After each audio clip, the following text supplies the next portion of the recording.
I knew something was wrong the second my truck rolled onto that old fire road. 3 years ago, it was nothing but thick Colorado forest, the one my grandfather left me. But that day, I saw rows of beige stucco houses, streetlights, SUVs, unloading furniture, and a giant stone sign that didn't belong to me or my family. 96 houses, on my land. And the woman who claimed to run the place, this perfectly Botoxed HOA queen, looked right at me and told me I was a squatter trying to scam her community. That was the moment I realized I'd just walked into the biggest fight of my life. My name is Dakota Flint. I'm 47, a structural engineer, divorced 2 kids in college, and I drive a Silverado so old it drinks oil like it's sponsored by Valvoline. Nothing glamorous about me. The only unusual thing in my life was the land, 47 acres of pine forest my grandfather bought in 1971 and guarded like his soul lived inside it. When he passed, the deed came to me with a note, "Don't let the bastards take what's yours." I used to laugh at that line. I'm not laughing now. Life got messy. Divorce bills over time, so I didn't visit the property for 3 years. But I paid taxes every single April. $6,400. Never late, never missed. The receipt sat in a folder thick enough to break someone's toe. So driving up that road that afternoon, expecting pine trees and silence, then seeing a luxury subdivision buzzing with nail guns and landscaping crews, it felt like I'd stepped into someone else's life. I pulled up to the gatehouse, rolled down my window, and the security guard didn't even bother pretending to be polite. "Residents only," he said. I told him I owned the land. He laughed the way people laugh when you tell them you're Elvis. Before I could argue, a white Range Rover glided up beside us, and out stepped this woman, Cassandra Whitmore. Mid-50s, crisp linen outfit that probably required its own financial advisor, and a face frozen in permanent judgment. She sized me up like she was appraising a broken lawnmower someone left on the curb. "What's the problem?" she asked the guard, still not looking at me. "This gentleman claims he owns the development." She turned eyes, scanning my boots, jacket, hands, and I swear I could hear her mentally dragging me to the poor people. Don't matter folder in her brain. "Sweetheart," she said, voice dripping condescension, "if you're looking for construction work, the crew's already hired their laborers." I told her I wasn't looking for work. I told her the truth: my grandfather was the legal owner, and so was I. She smiled like I'd said something adorable. "We ran a forensic title search," she said, waving her phone. "This land was abandoned. We filed adverse possession. It's ours." Abandoned. I literally pay taxes every year. When I tried to explain, she cut me off. "Oh, honey, you know just enough to be dangerous." She flicked a business card at me like I was contagious. "Talk to our attorney. And don't come back here trespassing. I have the sheriff on speed dial." Then she took out her phone and snapped a picture of my license plate. "Just in case you vandalize anything." The nail gun noise behind her was like a countdown ticking in my skull. I drove home with my hands shaking, my chest tight, my mind racing. By the time I got into my kitchen, I had Grandpa's old ledgers and the deed spread out across the table like a crime scene reconstruction. If Cassandra wanted a fight, she'd picked the wrong engineer. The next morning, I called the attorney she'd mentioned. His receptionist offered me a nuisance settlement, $15,000 if I agreed to sign away the land by Friday. $15,000 for property worth over $4 million. I hung up without saying goodbye. If they were offering a quick payout, they knew exactly what they were doing. I needed a real lawyer, a shark. My buddy Marcus recommended someone, Lydia Chen, a legend in property law. I drove to Wyoming, paid her consultation fee with a credit card I didn't want to look at later, and told her everything. She listened with that calm, deadly focus only lawyers with decades of experience seem to have. Then she said something that nearly made me fall out of my chair. "Let them finish building." I thought she'd lost her mind. She explained everything slowly, patiently, like she'd done this dance before. If I tried to stop construction now, I'd be fighting the developers, the HOA, the county, the banks, and 96 families who'd already bought homes. It would turn into a litigation forest fire. But if I let them finish, then took it to federal court, everything built illegally on my land would legally become mine. 96 houses, all of it. They're committing fraud, Dakota, she said, and they're documenting it themselves. So I did the hardest thing I've ever done. Nothing. I watched. I photographed. I collected timestamps, emails, statements. And Cassandra, being the self-important tyrant she was, made my job easier every week. First was the sheriff. She called on me, young deputy named Torres, who apologized with his eyes, but still told me if they filed another complaint, he'd have to act. Then came an anonymous code enforcement report claiming I'd turned the place into a dumping ground. I met the inspector at the property. He took one look around and muttered, "Someone's playing games." And then came the smear campaign. One night my daughter texted me in a panic, "Dad, are you getting arrested?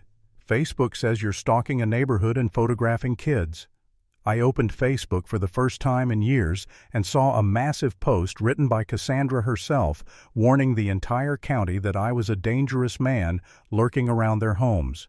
Hundreds of shares. Comments calling me a predator, a criminal, a psycho. Someone even posted a zoomed-in photo of my truck with the caption, "Stay away from this vehicle." My stomach dropped so fast I thought I'd pass out. People I went to high school with were messaging me asking what I'd done. My own boss pulled me into his office the next morning and told me clients were nervous.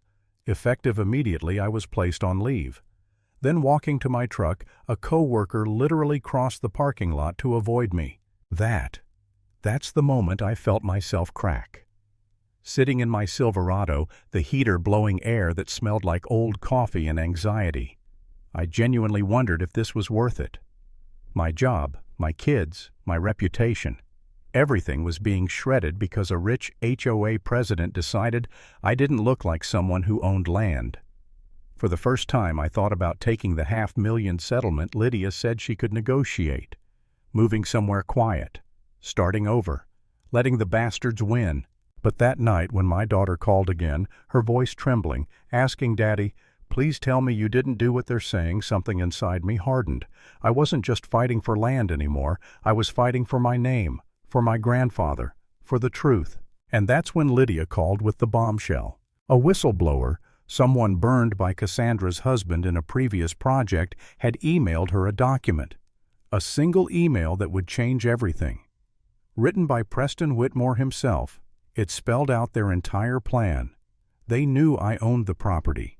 They knew adverse possession wouldn't work. But they wanted to move fast, build quickly, sell everything, and leave the chaos for the courts and insurance companies to deal with. They'd done it before. They were doing it again. I remember sitting there staring at that email, my hands shaking, not from fear this time, but from something colder. Rage. They'd tried to destroy my life while secretly laughing about how they'd get away with it. From there, things escalated fast. Lydia prepared depositions. We lined up witnesses. Then the Whitmores retaliated like cornered animals. They hired a private investigator who harassed my son at his workplace. They filed an anonymous IRS complaint claiming I'd committed tax fraud. And worst of all, one afternoon I came home and found my front door cracked open. Nothing was missing, but someone had left a single sheet of paper on my kitchen table with 5 typed words, "Drop it or lose everything." I slept at my daughter's apartment that night with a baseball bat against the wall. And then, just when the situation seemed like it might drown me completely, Channel 9 Denver called. Lydia had tipped off a reporter, an award-winning investigative journalist named Patricia Hughes. She wanted to interview me about predatory land developers. I almost said no. I was already drowning. Why put my face on TV? But I kept thinking about all the people calling me a predator, a stalker, a monster. If Cassandra wanted to play public warfare, fine, I'd give the public the truth. The interview aired a week before our court date. Patricia laid everything out, the deed, the taxes, the fraudulent permits, the internal email. She even tracked down political donations tied to the project. The segment ended with me saying, "If we let people like this take what isn't theirs, then what's the point of property rights at all?" The internet erupted. Suddenly I wasn't a creep. I was a folk hero. My boss emailed me saying I could return to work Monday. Neighbors who'd avoided me were now dropping off casseroles. My phone buzzed non-stop. But along with the support came one anonymous message: "You just made the biggest mistake of your life." 3 days later, someone in a black SUV, the same PI company, showed up at my house again. My neighbor got the license plate. I turned everything over to the sheriff. Then, trial day arrived. The courthouse was packed. News vans, cameras. Dozens of families from Ridgeline Heights showed up because they'd finally learned the truth that the Whitmores had sold them houses built on land they never owned.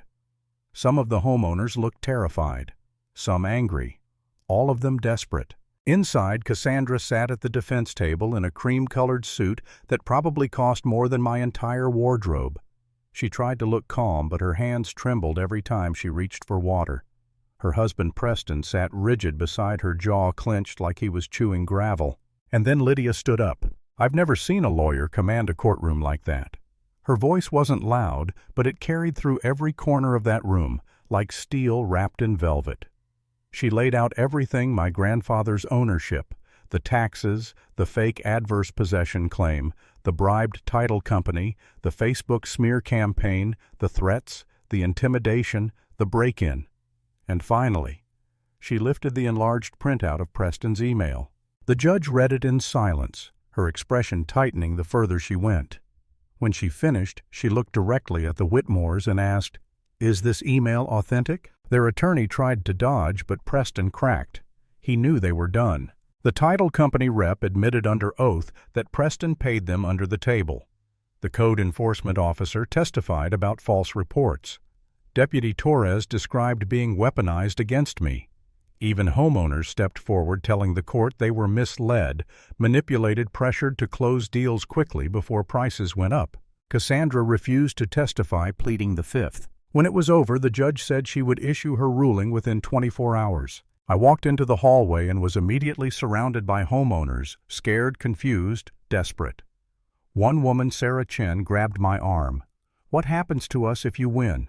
Do we lose our homes?" I looked at her then, at all the families behind her, and said the one thing I knew was true. You keep your homes, every single one of you. Those houses were never the enemy. The Whitmores were. The next morning the ruling came down. I sat at my kitchen table staring at the email from the court, barely breathing. We won. Every claim, every count, every allegation. The judge declared the development illegal, the adverse possession claim fraudulent, the sales void, and awarded me full title to the land and every structure built on it. Damages, legal fees, criminal referrals, everything. Cassandra and Preston lost the company, the cars, the vacation home, the jewelry, their reputation, everything they'd used to fake their power. Their HOA collapsed. Their empire turned to ash. And just like my grandfather wrote all those years ago on the back of the deed, I didn't let the bastards take what was mine. Because the truth is simple: when people like that come after you, they don't expect you to fight back. They expect you to fold, to give up, to disappear quietly. But I didn't, and that made all the difference. Sometimes the only way to survive a bully is to stand up, stay standing, and make sure they never forget it.